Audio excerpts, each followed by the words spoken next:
C'est l'heure de politique en partenariat avec Slate.fr et son cofondateur, ancien directeur du Monde, Jean-Marie Colombani. Bonsoir.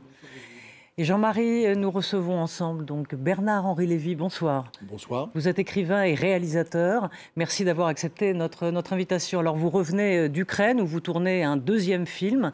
Nous allons évidemment en parler, ainsi que de la visite d'Emmanuel Macron à Washington. Mais tout d'abord, je voudrais interroger l'observateur que vous êtes sur la notion de courage, celui des peuples.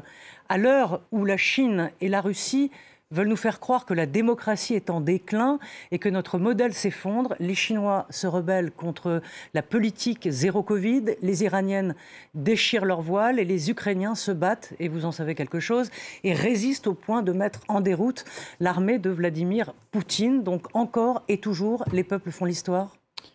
Et les Russes se réveillent peut-être aussi, les mères de soldats russes qui aussi se font entendre.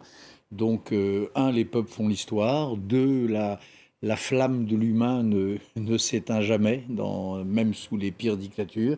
Et trois, on est toujours surpris par ces moments où on croit que tout est perdu. On croit que la poigne de fer des dictateurs est totale. Et puis voilà, une jeune femme qui décide de ne plus mourir parce qu'elle se met du rouge à lèvres, des Ukrainiens qui décident de rester fiers, et des Chinois qui bravent veulent plus qu'on confonde la santé et l'ordre orwellien. Et puis l'histoire repart. Peut-être, Jean-Marie ? Non, mais l'histoire repart, mais il y a aussi chez nous, enfin en Occident et particulièrement en France, l'idée qu'au fond, les libertés, c'est quelque chose qui nous est réservé au fond, qui est dans notre culture, mais qu'on ne peut pas transposer, qu'on ne peut pas exporter. C'est une querelle qui est vieille comme la Révolution française, mais qui est toujours actuelle, et on s'aperçoit que non, l'aspiration à la liberté, elle est malgré tout partout, y compris en Russie, y compris en Chine. La Révolution française, précisément, pensait qu'elle était universelle, cette aspiration à la liberté. C'est un des grands messages de la Déclaration des droits de l'homme et des révolutionnaires, dans toutes les périodes de la Révolution d'ailleurs, que la liberté n'a pas de frontières, qu'il n'y a pas de peuple où elle soit interdite, qu'elle n'est pas... que même si l'idée de démocratie a un lieu de naissance, elle est néanmoins universalisable. C'est ça le pari de la Révolution française. Et aujourd'hui, on est en régression par rapport à ça, parce que c'est vrai que moi, depuis que j'ai 20 ans, j'entends dire « ne rêvez pas, la démocratie c'est difficile », ce qui est vrai, mais c'est aussi impossible, ce qui est faux. Voilà. Et la réelle politique, au fond, le souverainisme, qu'est-ce que c'est d'autre que cette idée que le principe qui gouverne le droit et qui gouverne la satisfaction des aspirations des peuples, c'est les frontières. Voilà. Il y a des frontières au-delà desquelles le ticket pour la liberté n'est plus valable. Ça, c'est le souverainisme. Et le souverainisme a toujours tort. C'est même pire, si je peux me permettre, que ce que vous énoncez, parce que à une certaine époque, il n'y a pas si longtemps, mettre en avant la défense des droits de l'homme était une cause noble, réputée comme noble. Aujourd'hui, c'est devenu quelque chose de répréhensible parce qu'on dit droit de l'hommisme. Et il y a des gens qui sont taxés, dont vous êtes, taxés de droit de l'hommisme. Et donc ça devient quelque chose de péjoratif dans l'air du temps, en France notamment. Mais c'est un air du temps qui ne vient pas de nulle part. Savez-vous qui est le premier à avoir employé l'expression droit de l'hommisme ? Non. C'est Jean-Marie Le Pen. Vérifiez, vous verrez. Je suis à peu près sûr de ce que j'avance. Le premier à avoir employé comme quelque chose de disqualifiant cette expression droit de l'hommisme, c'est Jean-Marie Le Pen, dans le contexte que l'on sait. Et c'est vrai que moi, je suis de ceux qui maintient cet étendard-là aussi haut que je le peux, même si l'air du temps a tendance à l'interdire, ou à le réprouver en tout cas. Alors, il y a les mots du monde, MAUX, et il y a des décennies, Sartre et Aron se mobilisaient pour les boat people. Est-ce que vous regrettez aujourd'hui qu'il manque de grandes figures pour soutenir des causes humanitaires? Par exemple, sur les migrants, on n'entend pas grand monde. Bon, vous êtes allé en Ukraine, mais ces grandes figures... que je viens de les citer. Sur les migrants, oui. Non, mais je suis allé aussi à Lesbos, où j'ai, il y a 2 ans, où j'ai tenu à...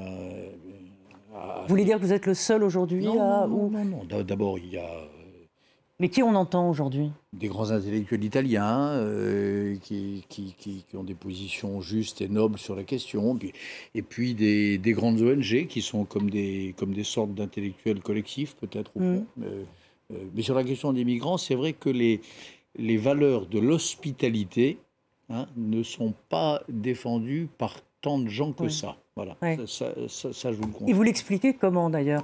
Parce que...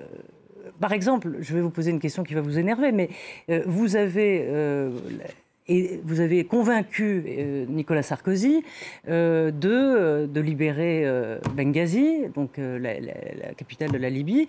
Et aujourd'hui, c'est le chaos, on le voit. On vous reproche encore cette épopée, on va dire. Et aujourd'hui, beaucoup de migrants viennent de Libye. Non. La plus grande partie des migrants... Non, je dis que beaucoup. Oui. Et la plus grande partie vient de Syrie. Le plus important de ce pauvre contingent des migrants, ce sont des gens qui fuient la guerre de Syrie, c'est-à-dire la non-intervention de la communauté internationale en Syrie. C'est quand il y a non-intervention, quand on laisse les massacres se faire, quand on laisse le libre droit des peuples à disposer d'eux-mêmes se confondre avec le libre droit du bourreau à disposer de son peuple, c'est là qu'il y a les afflux de migrants. Après, qu'ils embarquent en Libye, c'est pas l'essentiel. C'est la véritable aspiration, elle est là. Sur la Libye, j'ajoute que j'étais pas seul, ce qui infirme votre théorie. C'est-à-dire qu'on était de nombreux intellectuels à l'époque. Oui. Il y avait... non, je ne dis pas que vous avez tort, mais est-ce que l'histoire, dans le fond, vous a donné raison? Parce que le pays, c'est un pays qui est en plein chaos, qui n'est pas pacifié. Mais l'histoire, elle ne donne jamais tort ou raison. Ce n'est pas la question.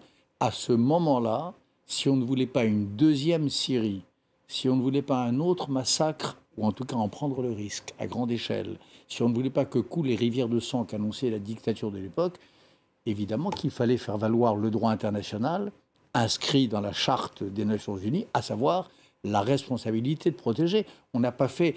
Les gens font comme si il y avait eu à l'époque une sorte d'abus de pouvoir, de putsch mondial. Non, le droit international, parce que l'humanité progresse aussi un peu, comporte depuis une vingtaine d'années la responsabilité de protéger, c'est-à-dire ce que mon ami Bernard Kouchner, autrefois, avec quelques autres, appelait le devoir d'ingérence. Le devoir d'ingérence, c'est-à-dire quand l'humanité saigne, quand c'est insupportable, quand il n'y a pas d'autre manière d'arrêter un massacre, quand les moyens de la diplomatie ont tous été utilisés, il reste ça. Il reste de faire valoir la force des démocraties. Et je pense qu'on a raison de le faire. Après, que l'histoire ne tourne pas comme on veut, que la démocratie prenne du temps, que les démocraties n'en fassent pas assez, qu'elles se lavent les mains de... On voit qu'au Mali, on a essayé de pacifier ce pays, de faire un accord politique. Non. Ça n'a pas marché. On a surtout essayé de faire barrage au djihadisme, à la vague terroriste. Ça a relativement marché. Après, tout ça est une espèce de guerre de position permanente à l'échelle mondiale. Et puis il y a des moments où, à tort ou à raison, et je suppose à raison, on se rend compte qu'en termes politiques, on a conquis quelque chose, on a arrêté, et puis le prix à payer devient trop important. Voilà, la politique, c'est l'art de composer entre les principes et puis probablement la réalité, ça oui. Alors là, on est passé d'une période où les États-Unis se retiraient, devenus souverainistes, avec Donald Trump notamment, et puis une situation de guerre en Europe où, après un temps d'hésitation, qui reste toujours un petit peu mystérieux d'ailleurs, parce qu'il y a eu une quinzaine de jours de pas de blackout, mais où on ne savait pas trop quelle serait la décision de Joe Biden, les États-Unis finalement ont décidé d'intervenir aux côtés des Ukrainiens. Nous aussi. Vous revenez d'Ukraine, et vous avez été un des rares peut-être, ou en tout cas un de ceux qui ont les premiers évoqué l'hypothèse d'une possible victoire militaire ukrainienne. Comment regardez-vous la situation aujourd'hui? Est-ce qu'on est toujours sur ce chemin-là, ou est-ce qu'on est vraiment parti pour un enlisement de longue durée, compte tenu du fait que les Russes reprennent leur tactique habituelle de tapis de bombes et ainsi de suite? D'abord, je n'ai pas cru seulement en l'hypothèse de la victoire, j'ai exprimé très tôt ma conviction que les Russes perdraient cette guerre. Aujourd'hui, j'affirme devant vous ma conviction que cette guerre ne sera plus une guerre de longue durée, et que les experts se trompent à nouveau en disant que tout ça va s'enliser, etc. Troisièmement, vous avez raison, on sort par une espèce de phénomène en effet mystérieux et presque miraculeux, si vous me permettez ce langage. On sort d'une période de rétraction des démocraties sur elles-mêmes, pas seulement Trump. Trump, Biden, Obama. N'oubliez pas que cette fermeté en Ukraine succède à l'incroyable épisode de Kaboul. De Kaboul, bien cette sûr, espèce d'humiliation auto-infligée, que rien n'obligeait, cette validation de la stratégie de Trump par celui qui était son adversaire, c'était ça le cours de l'histoire récente. Et puis il s'est passé quelque chose. Et là, ça rejoint ce que nous disions tout à l'heure, à propos des peuples, à propos des dissidents. Ça vaut aussi pour les chefs d'État. Et ça peut valoir pour un vieux monsieur qui s'appelle Joe Biden, que l'on pensait perdu pour l'idéal, que l'on pensait perdu pour les retournements de l'âme. Et en effet, il s'est passé quelque chose au bout de 3 semaines de la guerre, probablement à la frontière polonaise, dans la visite qu'il a faite d'un camp de réfugiés. Quelque chose s'est produit en lui. Peut-être d'ailleurs impressionné aussi par le courage incroyable de son homologue ukrainien. Il y a eu plein de choses. Oui. Et là, il a eu accès à quelque chose, une espèce de grâce profane l'a frappé. Mais est-ce que c'est parce que ce sont les Russes? Parce que lorsqu'on a vu pour l'Afghanistan, ou même à Kaboul, eh bien les Américains se retiraient. Donc, c'est ce que je dis, oui, j'entends bien, mais le fait qu'ils s'intéressent à l'Ukraine et qu'ils les aident, est-ce que c'est uniquement dû à la grâce de Joe Biden ou aux intérêts aussi des Américains? C'est peut-être les intérêts, mais peut-être aussi les lois de l'humain, c'est-à-dire les hommes d'État sont aussi des individus. Ils peuvent se rendre compte, par exemple, qu'ils se sont trompés. Ils peuvent se rendre compte qu'une décision qu'ils croyaient raisonnable, quitter Kaboul, est une décision qui leur fait honte, est une décision qui dévalorise la parole de leur pays. On peut imaginer que Biden a compris tout ça, a compris que cette fuite de Kaboul, cette évacuation de Kaboul était quelque chose de misérable, qui a donné au reste du monde une idée pitoyable. Et on peut imaginer qu'il ait souhaité donner à la parole américaine sa revanche. Et puis on peut aussi imaginer qu'il est accessible à l'émotion, à l'admiration. Encore une fois, allez savoir si la phrase de Volodymyr Zelensky ne l'a pas sidéré. Ah oui. Quand il propose à Zelensky, c'est le premier réflexe de Biden. Il lui propose gentiment une exfiltration. Zelensky lui répond, Monsieur le Président, je ne vous ai pas demandé un taxi, je vous ai demandé des munitions. Cette phrase, elle nous a tous, enfin moi en tout cas, elle m'a bouleversé. Peut-être qu'elle a bouleversé Joe Biden aussi, et qui s'est dit, au fond, il faut essayer d'être digne de ce petit homme devenu un très grand président, devenu une sorte de Churchill ukrainien. Il s'est peut-être dit, il faut que je sois à la hauteur. Ça arrive, ça fait... J'ai rencontré dans ma vie des hommes que l'on croit animés que par le calcul géopolitique, que par la stratégie d'état-major. Ben non, en vérité. Il y a des émotions simples, il y a des passions. élémentaire. Moi, je revois François Mitterrand, homme de marbre s'il en est, le jour où je lui apporte un message au tout début de la guerre de Bosnie du président bosniaque Alija Izetbegović. Et ça l'intéressait moyennement. Et il pensait, lui, il faisait partie des gens qui pensaient que la France était l'ami des Serbes, en fait, tout ça. Puis d'un seul coup, je lui dis, Monsieur le Président, j'étais en face de ce musulman bosniaque et j'ai eu l'impression de voir Salvador Allende avec son casque de mineur de travers à la veille de l'assaut final, à la veille de sa mort. Et je crois que à cet instant-là, voilà, François Mitterrand, à l'époque, a compris quelque chose. Ça marche aussi comme ça, l'histoire. Pour revenir d'un mot sur Kaboul, celui qui avait tiré la leçon de Kaboul, c'est Vladimir Poutine.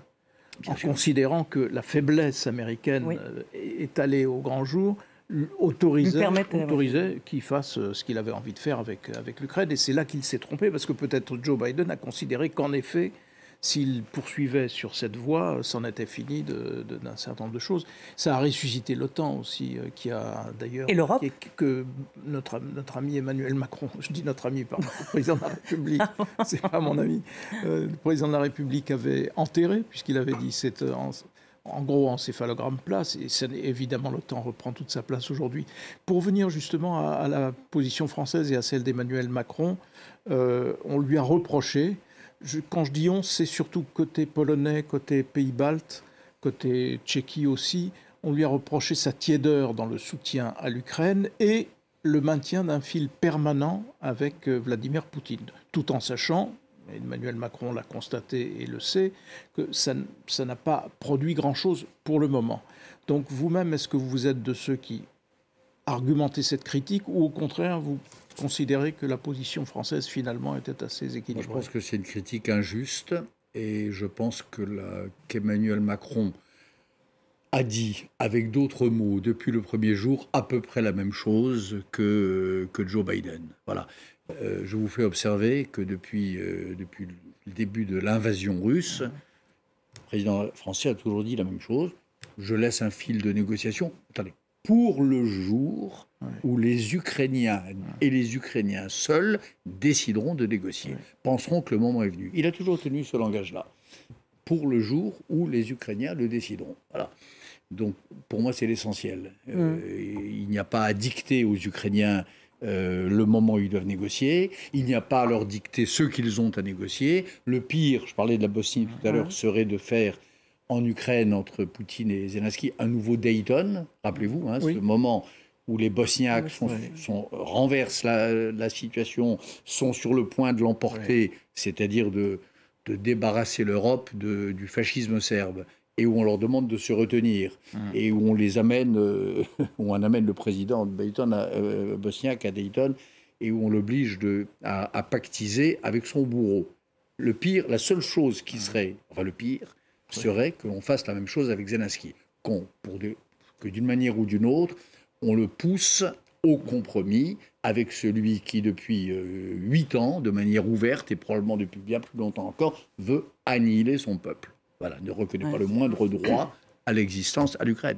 Là, il n'y a pas de compromis avec cet homme-là. Donc ça veut dire que Zelensky ne voudra pas négocier tant que Poutine sera là ?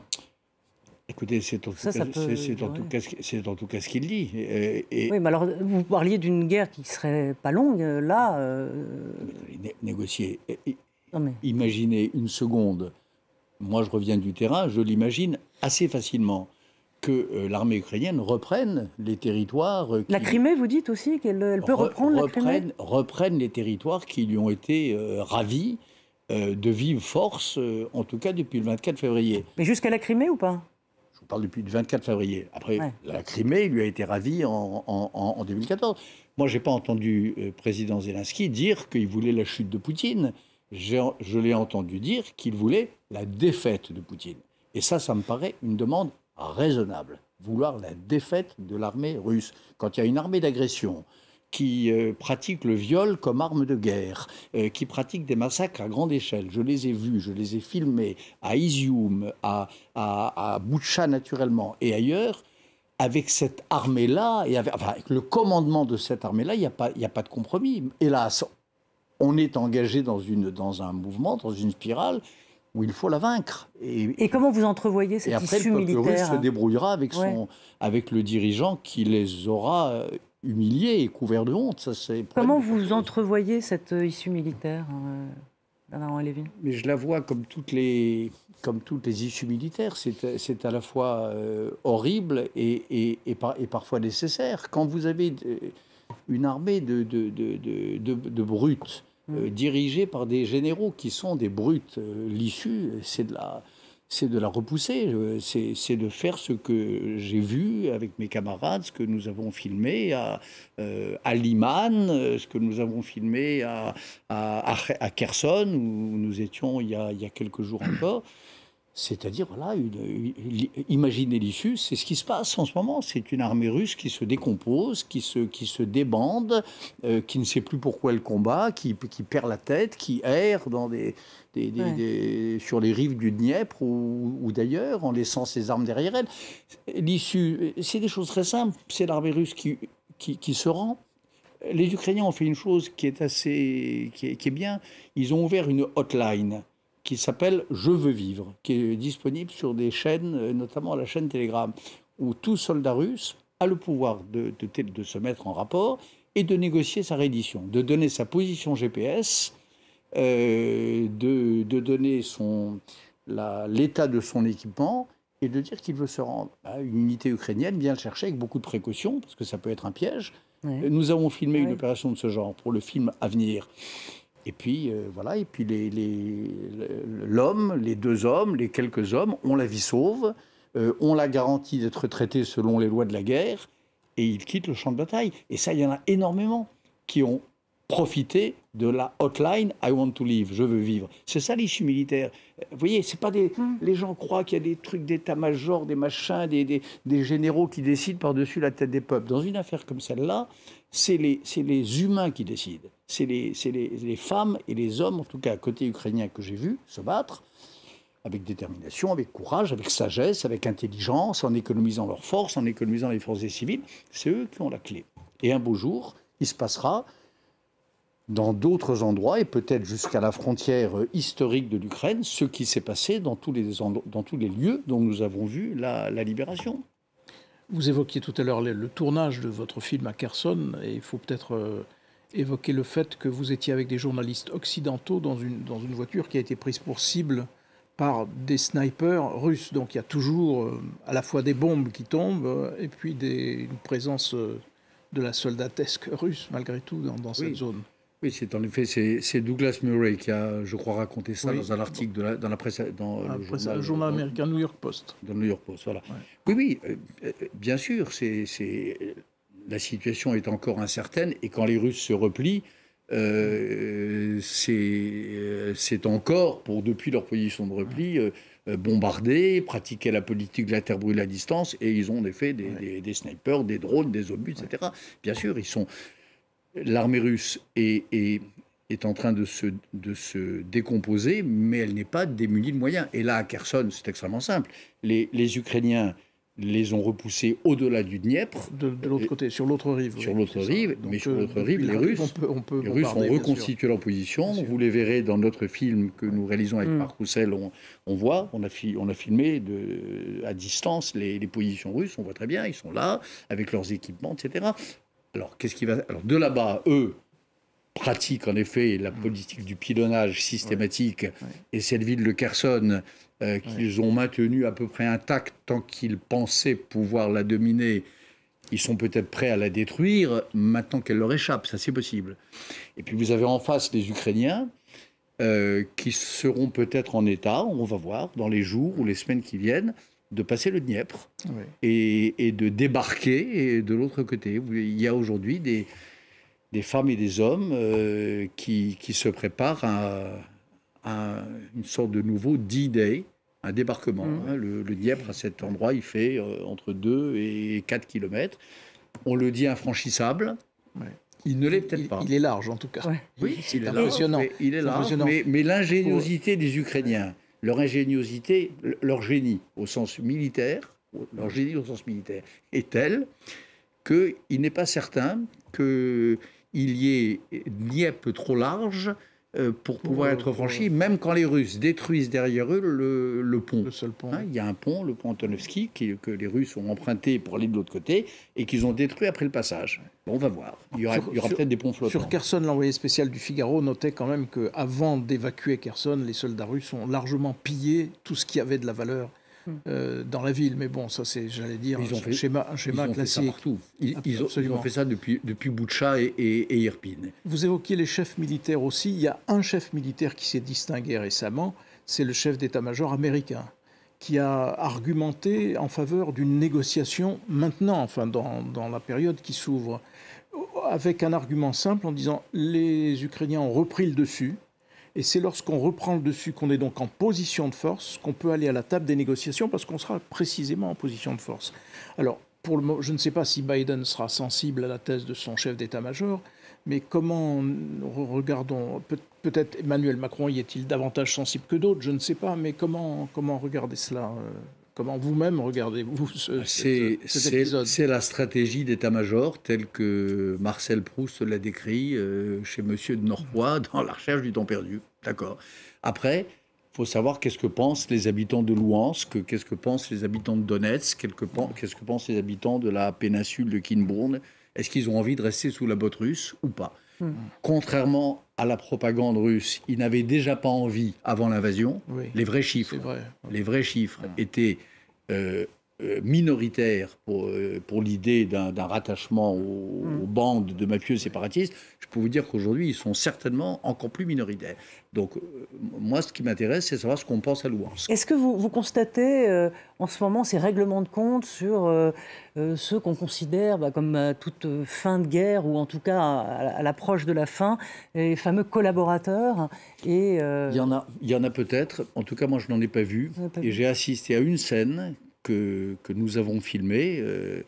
Un suspect de collaboration qui a été contrôlé au sens d'un contrôle d'identité. On lui a les militaires lui ont demandé ses papiers, ont regardé, lui ont posé des questions et l'ont laissé passer. Je n'ai pas vu, en tout cas, de règlement de compte, de choses comme on a pu en connaître, y compris en France au moment de la Libération. Je n'en ai pas vu. Des confrères, vos confrères les ont vus, donc évidemment, donc ça existe. Moi, en tout cas, je n'en ai pas vu. Avec le froid qui est là et le manque d'électricité, est-ce que ça ne va pas entamer, d'après vous, la détermination des Ukrainiens? Alors, je ne parle pas de l'armée, bien sûr, mais des hommes et des femmes qui luttent aussi. Et des Européens, et des Français, parce que en tout cas, ça, c'est deux questions différentes. Oui. Les Ukrainiens, en tout cas, j'ai vu les derniers chiffres, je crois que c'est sur le site d'Esk Russie, là, aujourd'hui. À l'instant où nous parlons, 86% des Ukrainiens ne sont pas découragés. Voilà, le froid, l'obscurité ne les pousse pas à plier. Voilà.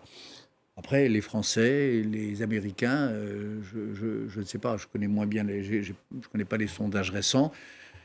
J'ai l'impression, comme vous, qu'il y a peut-être un début de lassitude, mais j'ai l'impression quand même que l'opinion, pour l'essentiel, elle a compris ce qui se joue là, au-delà même de l'Ukraine, pour nous. Alors en effet, peut-être des coupures de portables l'hiver prochain, là au cœur de l'hiver, c'est possible. Mais face à ça, la chance de débarrasser la frontière de l'Europe d'une menace existentielle, parce que ce qu'on a découvert aujourd'hui avec le chantage atomique, le chantage nucléaire, avec le chantage au grain, avec le chantage à l'énergie, avec les Nord Stream 1, Nord Stream 2, ce qu'on a découvert quand même, c'est qu'on vivait sans le savoir depuis 20 ans en état de chantage permanent. Voilà.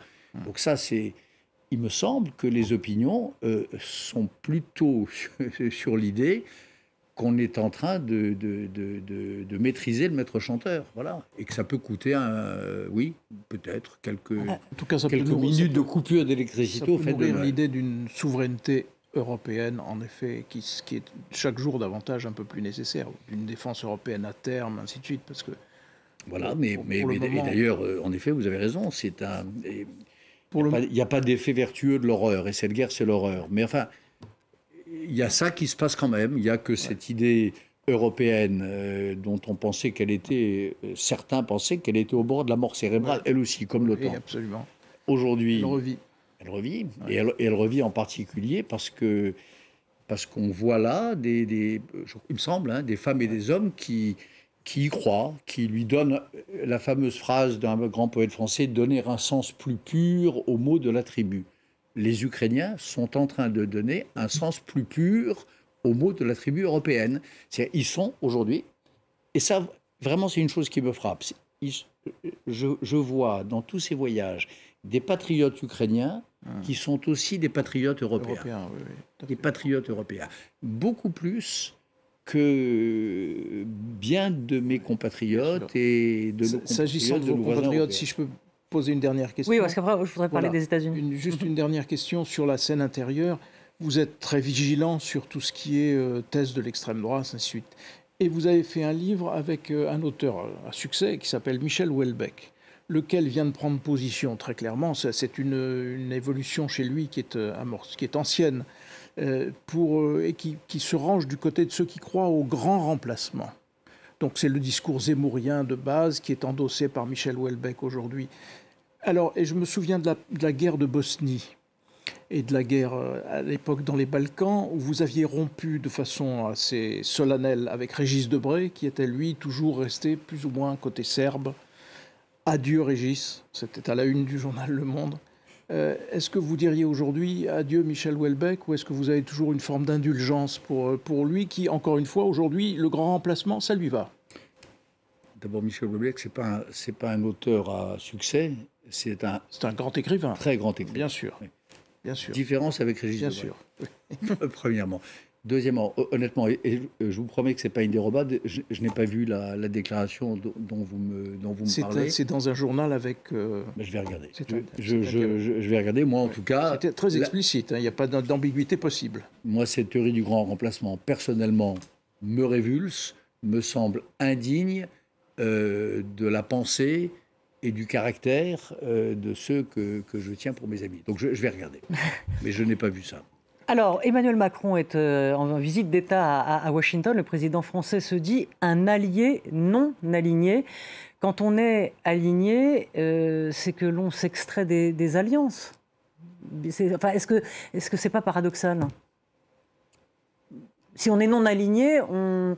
Moi, j'ai entendu le président on ne fait pas d'alliance. Parler de fraternité d'armes. Oui, ça, c'était le discours. De la fraternité. Mais avant qu'il y ait, il a dit ça. Je suis un allié non aligné. Bon. Je pense que c'est le point ultime. Honnêtement, je ne vois pas une feuille de papier à cigarette, comme on dit au Café du Commerce, entre eux sur les grands sujets de civilisation qui m'importent et où se joue l'avenir entre les deux présidents. Vraiment. Il y a peut-être des désaccords sur les questions commerciales. Alors justement, ça, c'est possible. Mais sur la guerre d'Ukraine, sur la parole occidentale, sur sa valeur retrouvée, sur la nécessité de s'opposer aux anciens empires renaissants, ottomans, chinois, russes, perses. Je crois que l'alliance est parfaite. Oui. Mais une alliance, ça ne veut pas dire non plus... Une alliance, ça veut bien dire, ça veut dire. C'est-à-dire qu'on reste... chacun conserve ses intérêts et son identité, et on décide de les conjoindre, de les faire un Quand on se dit non-aligné, le non-alignement, historiquement, ça a un sens. C'est très précisément le refus des alliances, et notamment le refus de l'OTAN. Donc c'est un peu contradictoire. C'est peut-être le point ultime et non maîtrisé dû en même temps à la façon Emmanuel Macron. Oui, je n'ai pas entendu dans les propos du président Macron un écho de la conférence de Bandung du début des années, la fin des années 50. Voilà. Non, je crois qu'il faut vraiment donner... Nous avons un président qui, je crois, emploie les mots à bon escient. Voilà. Et il sait ce qu'il dit. Alors justement, je vous propose de l'écouter parce que il est un peu le missi dominici des Européens qui s'inquiètent de cette loi anti-inflation. C'est 369 milliards d'euros, de dollars, pardon, et ce qui contrarie énormément les Européens. Je vous propose d'écouter Emmanuel Macron. Il avait à peine mis le pied aux États-Unis qu'il s'est exprimé devant la communauté française. On l'écoute. Ce qui s'est passé ces derniers mois est un défi pour nous, parce qu'on commence à se décaler sur les sujets énergétiques, et le coût de la guerre n'est pas le même en Europe et aux États-Unis, mais surtout les choix faits, dont je partage les objectifs, en particulier l'Inflation Reduction Act ou le CHIPS Act, sont des choix qui vont fragmenter l'Occident. Parce qu'ils créent de telles différences entre les États-Unis d'Amérique et l'Europe, que pour toutes celles et ceux qui travaillent dans nombre d'entreprises, ils vont juste se dire on ne fait plus d'investissement de l'autre côté de l'océan. Voilà, fragmenter l'Occident, donc c'est des mots forts aussi. Ils sont peut-être d'accord sur l'Ukraine ou sur d'autres dossiers, mais en tout cas, économiquement, ça coince un peu. J'ai envie de dire, de toute éternité, les Américains se sont préoccupés de leurs propres intérêts. On a bien entendu la même chose. Le président Macron redoute une fragmentation de l'Occident, c'est ça qu'il vient de dire. Donc il croit à l'unité de l'Occident. Il croit que l'Occident, sur les grands sujets communs, doit parler d'une seule voix. C'est ça que nous venons d'entendre. Après, qu'il y ait des intérêts différents dès lors que la politique tourne à la défense des intérêts, il y a la défense des valeurs, il y a les intérêts, il y a le point où les deux se marchent du même pas. Mais ça, c'est inévitable. Bien sûr que l'Europe et les États-Unis n'ont pas toujours les mêmes intérêts et que l'Alliance doit aider à parvenir à un point d'équilibre entre les intérêts des uns et des autres. Et le fait d'être des alliés fait qu'en général, on trouve le point d'équilibre, on trouve le point de compromis. Là, oui, là, il faut des compromis. Jean-Marie ? Non, mais on vit dans le moment présent cette situation-là, mais en même temps, nous sommes un peu à la merci de ce qui se passe aux États-Unis. On était sous Trump avec un virage complet et une russophobie, plutôt une russophilie de la part de Donald Trump, une complaisance de Donald Trump vis-à-vis des Russes et un discours anti-OTAN. Et puis on est très dépendant de ce que votent les Américains. Donc la prochaine fois, ça peut être quelqu'un d'hostile à la doctrine Biden et ainsi de suite. Donc il y a peut-être urgence pour nous à mieux nous organiser.